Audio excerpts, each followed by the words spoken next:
पश्चिमी उत्तर प्रदेश की तरफ आ रहा था तो मुझे लगा कि वहां भी इतनी भीषण गर्मी होगी, लेकिन आज देखिए मौसम की कितनी बड़ी कृपा। जैसे माफिया उत्तर प्रदेश में ठंडे हो गए, वैसे मौसम भी ठंडा हो गया है।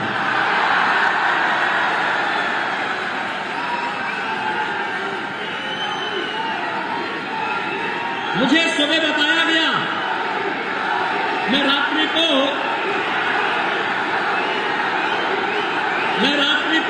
मथुरा में था और भाइयों बहनों देर रात्रि तक मथुरा के अंदर वहां पर चल रही विकास के कार्यक्रमों को मुझे अवलोकन करने का अवसर प्राप्त हुआ और मुझे लगा देखिए कितनी बड़ी संभावना उत्तर प्रदेश के लोगों के पास। काशी भी हमारे पास, अयोध्या भी हमारे पास और मथुरा वृंदावन भी हमारे पास। मथुरा वृंदावन जैसे काशी प्रधानमंत्री मोदी जी के नेतृत्व में एक नई आभा के साथ दिव्य और भव्य काशी के रूप में आज जगमगाहट के साथ वैश्विक मंच पर एक नई प्रतिष्ठा प्राप्त कर रही है। ऐसे ही अयोध्या एक नई अयोध्या के रूप में जगमगा रही है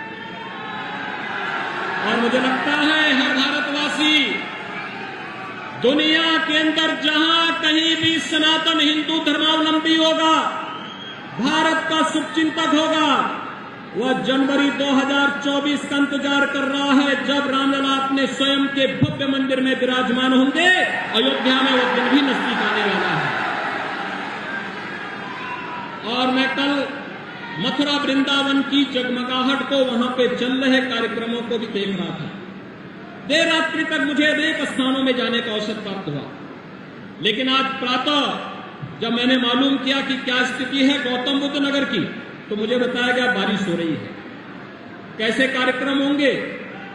मैंने कहा चिंता मत करिए, तो जो पहले से बोला गया उसके अनुरूप हो रहा है, क्योंकि उत्तर प्रदेश में सब कुछ अब विकास के बारे में लोग सोच रहे हैं, विकास होना है। लोगों के मन में एक बात आ गई है कि हम केवल और केवल सकारात्मक सोच के साथ, जिस सकारात्मक सोच के साथ प्रधानमंत्री मोदी जी ने विगत 9 वर्षों के अंदर अथक परिश्रम करके, कठिन परिश्रम करके अपने विजनरी लीडरशिप में देश को एक नई दिशा दी है। हर एक क्षेत्र में आपने 21 जून को विश्व योग दिवस के रूप में मनाया। दुनिया के 180 देशों ने योग दिवस के साथ जुड़ करके भारत की ऋषि परंपरा के प्रति कृतज्ञता ज्ञापित की। हर भारतवासी गौरवान्वित है। आपने परसों देखा अमेरिकी सीनेट को प्रधानमंत्री मोदी जी संबोधित कर रहे थे और अमेरिका में क्या अभूतपूर्व स्वागत प्रधानमंत्री मोदी जी को प्राप्त हुआ। भाइयों बहनों, वर्तमान में आजादी के अमृत काल में भारत 2 बड़ी उपलब्धियों को लेकर के वैश्विक मंच पर छा रहा है। G20 समूह की अध्यक्षता प्रधानमंत्री मोदी जी के नेतृत्व में भारत कर रहा है। G20 दुनिया के 20 बड़े देश जिनके पास कुल दुनिया की आबादी की 65% से अधिक आबादी निवास कर रही है, दुनिया के 80% संसाधनों पर जिनका अधिकार है, 85% जीडीपी पर जिनका अधिकार है और 90% पेटेंट पर जिनका अधिकार है, उन देशों की अध्यक्षता भारत वर्तमान में कर रहा है। G20 का एक समिट गौतम बुद्ध नगर जनपद में भी प्रस्तावित है। भाइयों बहनों, एक तरफ यह और दूसरी तरफ जब भारत अपनी आजादी के अमृत काल में चल रहा है, एक नए भारत के रूप में, एक खुशहाल भारत के रूप में, दुनिया की 5वीं बड़ी अर्थव्यवस्था के रूप में बढ़ता हुआ भारत आज हम सबके सामने है। कोरोना कालखंड में फ्री में टेस्ट, फ्री में उपचार,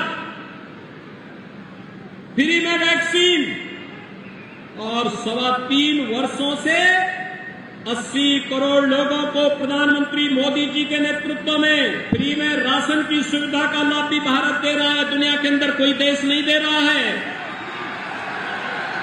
भाइयों बहनों, 80 करोड़ लोगों को भारत 3.25 वर्ष से फ्री में राशन की सुविधा दे रहा है। और दूसरी तरफ